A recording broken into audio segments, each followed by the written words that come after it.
दोस्तों, आपको बता दें कि ये पोस्ट की गई है AIMIM के द्वारा पोस्ट की गई है और आपको बता दें कि कुछ समय पहले संभल असमोली के जो प्रभार संभालने वाले सीओ के द्वारा एक मुस्लिम जो संगठन है उसको बुलाया था मीटिंग के लिए, आपस में सलाह मशवरा करने के लिए बुलाया गया था और दिशा निर्देश देने के लिए बुलाया गया था पुलिस के द्वारा। लेकिन बाद में सीओ ने उनको धमकी भरे लहजे में कहा था कि यदि कोई रील बनाएगा तो हम उसकी रील बना देंगे, सड़क पर बाहर नमाज नहीं पढ़ी जाएगी, इस तरह का कुछ कहा है। और वहीं कि यदि इजराइल और उनमें युद्ध हो रहा है और इजराइल को लेकर, ईरान को लेकर अगर ज्यादा दुख रोना है तो आप सीधा वहीं चले जाइए, इस तरह से कुछ शब्द थे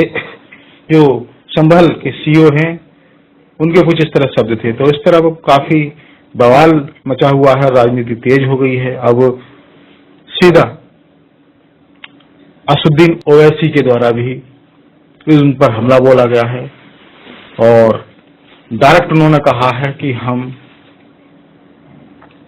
किसी के प्रति दुख जाहिर करते हैं तो आपने कहा था कि आप ईरान चले जाइए, उन्होंने सीधे डायरेक्ट कहा है। क्या बताइए सीओ साहब, डीएसपी साहब, बताइए क्या ये देश आपके बाप का है, इस तरह से बोला है। और उन्होंने संविधान का भी जिक्र किया था, आर्टिकल 19 का भी जिक्र किया था कि हमारे पास राइट्स है, हम देश के किसी कोने में रह सकते हैं। और दोस्तों, आपको बता दें कि काफी गर्मा गर्मी इस पर बयान पर चली है और इससे पहले यदि शौकत अली की बात की जाए, शौकत अली ने भी इस पर अपनी वो आपत्ति जताई थी। अब असुद्दीन ओवैसी के द्वारा भी आपत्ति जताई जा रही है। तो दोस्तों, ये बड़ी खबर है। आइए और इसको वीडियो को भी सुन लेते हैं कि आखिर ओवैसी ने क्या कुछ कहा है। इस वीडियो के अंदर किस तरह से फटकार लगाई है उस डीएसपी को और उन्होंने इसी के साथ साथ डीएसपी के साथ साथ मोदी को भी आड़े हाथों लिया है। उन्होंने कहा कि तमाम उन्होंने मस्जिदों के नाम लिए थे और जगहों के नाम लिए थे कि वो इंडिया हाउस था, इंडिया हाउस का जिक्र किया कि मोदी उस जगह जा सकते थे, लेकिन आप बेंजामिन नेतन्याहू से मिलने गए थे और आप इजराइल जाते हैं, उसके 2 दिन के बाद तुरंत युद्ध हो जाता है। तो इस तरह से उन्होंने मोदी को भी घेरा है और उन पर जमकर निशाना साधा।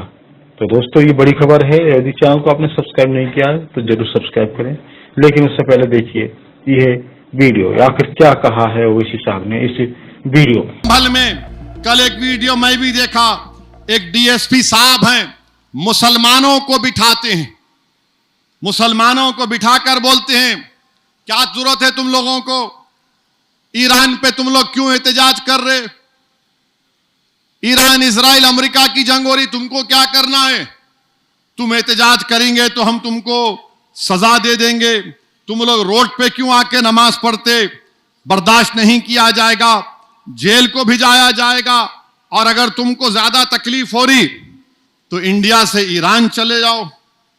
मैं उस डीएसपी साहब को बोलूंगा, ये मुल्क आपके बाप का नहीं है, हिंदुस्तान का आईन है, freedom of expression article 19 fundamental right है।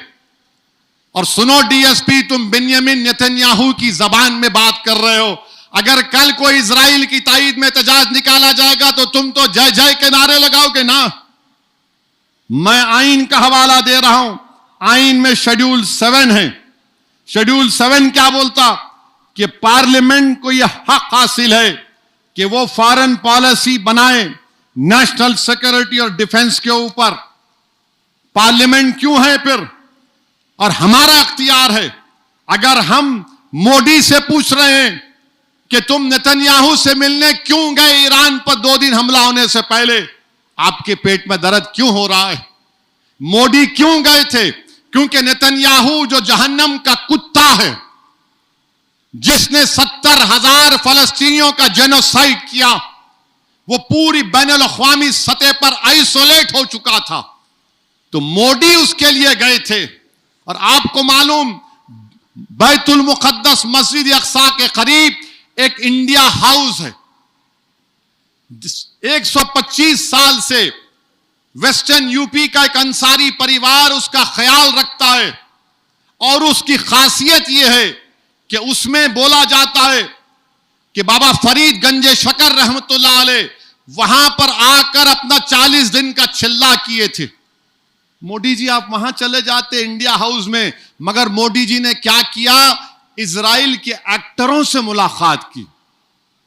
इजराइल के एक्टरों से मुलाकात की। और फिर गाजा नहीं गए, मगरबी किनारा चले जाते। अरे वो नहीं तो नहीं, कम से कम तुम मस्जिद अक़सा जाकर देख लेते। मगर बिन्यामिन नेतन्याहू से मिलना था। और हमारे लिए बड़ी तौहीन की बात है कि इजराइल की पार्लियामेंट को नेसेट बोलते, वहां पर किसी को अवार्ड नहीं दिया गया। इनके पास कोई अवार्ड ही नहीं है, तो वहीं का वहीं एक अवार्ड बना दिए। हमारी पार्लियामेंट का अवार्ड हमारे वजीर आजम गले में पिना दिए। अब इन्हों खुश, मेरे को पिना दिए। अरे जरा तो सोचो, ये अवार्ड है ही नहीं, आपको खुश करने के लिए पहना दिए।